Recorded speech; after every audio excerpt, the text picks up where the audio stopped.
Hello and welcome to another video. Today we are going to be doing a deep dive into my day built around a long run. That's going to include everything from my morning routine through to what foods I eat before and after, as well as details from the run itself. So, hello again, my name is Kyron. I am what you might call a pro plodder. So if you are new here and you don't know what a plodder is, it's essentially someone that loves to run, but slowly. Currently at the time of filming this video, I'm about 5 weeks out from my first marathon, and today's long run is all part of the build up for that. How am I feeling? Well, a bit nervous. Not just for today's run, because it happens to be the longest run that I've ever done, but also for the idea of doing the marathon entirely. But I'm feeling pumped up from watching the London Marathon, and very much looking forward to throwing myself into more training in the build up to my own marathon. If you are new here and you haven't come across my Instagram page, it would mean an awful lot if you could like, subscribe, but maybe even leave a comment. If you're prepping for your own marathon or your half marathon or any event, let me know how it's going. Now, I normally try and keep my intros as brief as I possibly can, so I think we've covered pretty much everything, so let's dive into the video. Now, as you may or may not know, success in your long runs starts the night before. Everything from a good night's sleep to what you're eating in the hours before bed have a huge impact on how the following day is going to go. But I'm sure you're not here to watch me plump up my pillows, so let me take you into the kitchen and show you what I'm going to have a couple of hours before bed. Now, if you've been following me for more than 5 minutes, you'll know that my favourite carb loading food of all time is a pizza. And in a normal situation, that is exactly what I would be having tonight. But given that it's fairly late and I'm going to be going to bed in a couple of hours, I've opted for a nice simple bowl of porridge. Now, being that I'm super lazy, I tend to go for the sachets, even though they're slightly more expensive. I just find it a little bit easier to grab and go. And it's a perfect opportunity to use up leftover Easter egg. Now, before I chow down on this lovely bowl of carby goodness, let me just tell you that there's a few more things that you need to be doing the night before to help you prepare, ultimately, for success in your long run. And it's just small considerations that you might not have thought of. Things like making sure your headphones are on charge, you got your Garmin on charge, or any other things that you're going to need to take on your run, all kind of laid out the night before. And just generally make sure you're nice and organised and ready, because ultimately you're going to be out and about for a long time. So just take this as your reminder to be nice and organised and prepare for anything that might happen. Now, I'm going to have this, wind down, get to bed, and I shall see you in the morning.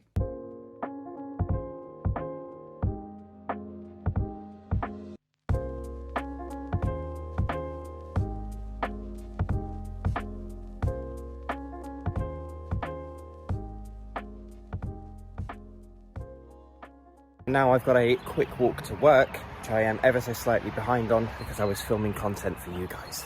For those that don't know, I am actually a personal trainer over in my hometown of East Grinstead. So yeah, there's a little fun fact for you. So a rough layout for today. I'm currently heading to the gym to train a few clients. I'm going to have the biggest bowl of porridge, and that'll act as my kind of pre-long run meal, which on this occasion you shall be joining me for. I'll let that go down, train some more clients, and then physically and mentally prepare myself for a 24k run.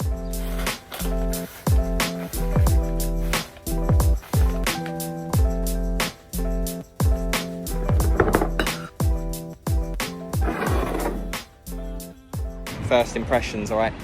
I picked the wrong day to wear a long sleeve top. It is very hot.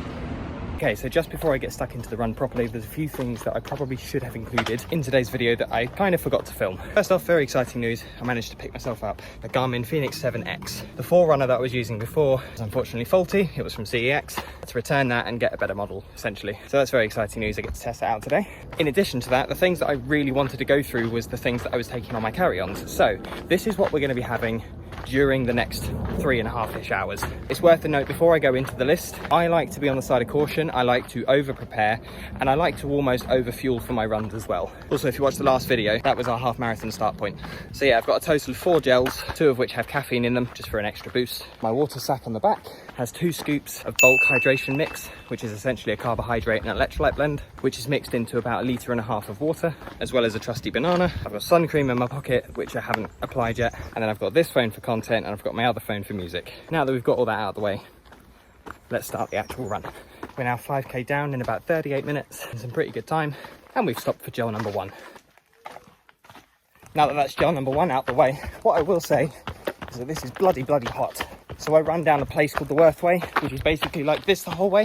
It used to be a railroad apparently. It's acted as sort of a training ground for the entirety of my running journey, which is quite convenient because it's just down the road from my gym. All right, so we're 8k in, just past the hour mark, and it's time for gel number 2.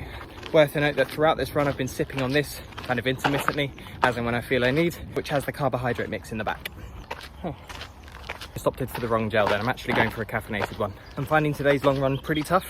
I'm not sure if it's just the fact that it's tough because it's long, or whether it's the heat having some impact on my performance today. But if I think about it, it is the hottest it's been whilst I've been running. So I guess I can forgive myself for that. Since I've kind of stopped to have that gel, I figured it'd be a good time to bolt on a little bit of a walk break. And while I'm at it, let me just give you a mild nudge and perhaps some permission. If you need to take walk breaks during your runs, absolutely go on ahead. If you follow me on social media, you'll know I'm a big advocate of it. Look at that, heart rate's come right down, feeling more fresh, and to be honest, I'm more likely to be able to continue going on strong just by taking a few minutes out of the whole run to catch my breath, refuel, cool down if the weather's hot.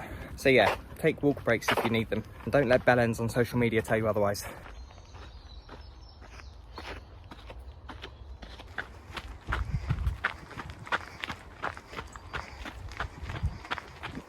My God, it's hot. Just past the halfway mark, which is a pretty cool place to be. But to get the extra bit of distance in, I had to basically run out in the open. I can definitely notice the difference between running in the slightly colder weather versus running in the scorching heat. And to think my marathon's on the 6th of June, so it may well be hotter than this on the day. But we're having a quick walk break again to fuel up for the last stretch home. While I'm here, I'm going to use this time to have the third gel of the day. Okay, so just past the 17k mark, and I'm going to slam the last gel, which is a caffeinated one. And I'm really hoping that kicks in at some point in the next 20-30 minutes, and that last kick of caffeine carries me across the finish line. This has just started to get tough today, so luckily at this point we've got a nice flat stretch to crack into, which means that I don't have to worry about my steps, I don't have to worry about my technique too much because I'm not going up hills, I'm not changing direction or anything like that. I can just focus on plodding along in a nice straight line. I'm going to shuffle around my playlist a little bit, get some cracking songs on. My slightly dehydrated brain can't do the maths on how many more kilometers I've got to go. Let's say it's about 6.5. It's nearly just a park run. It's all up there. So I'm gonna down this, walk for another minute or two, get my head down and get some steps done. Let's go. 19k in, and my God, I'm struggling. Now I don't want to sound over dramatic, and I am fully aware that this is the pain and discomfort talking. But back there, I really considered whether I'm actually able to run a marathon. Now, that may or may not be true, but it just highlights the point that what goes on up there is going to massively dictate how well you run. It's just a phase. The thoughts will come and go. Sometimes they get pretty hard, and sometimes we say things that aren't necessarily true. But one thing that is for sure is as long as I show up to every session, I train my hardest, and I turn up on the day and just run my best, you can't fail, really, can you? Now, being that this is my longest ever run, I know that the next and final 5 kilometers are probably going to be the hardest 5 kilometers I've ever done in my life. So this is the point where we need to dig in and get the miles done. And that is sadly where I ended recording because I was too fatigued to record any more content. But what I can do is fill you in on what happened after that. I safely got home, Strava screenshot just below. I managed the full 24 kilometers. And to be honest, from there on, my priority was to shower, eat, rest and recover. What me and Kerry ended up doing is going to Aldi, picking myself up a nice pizza, getting home, putting my slippers on and sitting down on the sofa while watching Black Mirror. I was so fatigued after I'd finished my run that the idea of actually talking to a camera just didn't sound very good.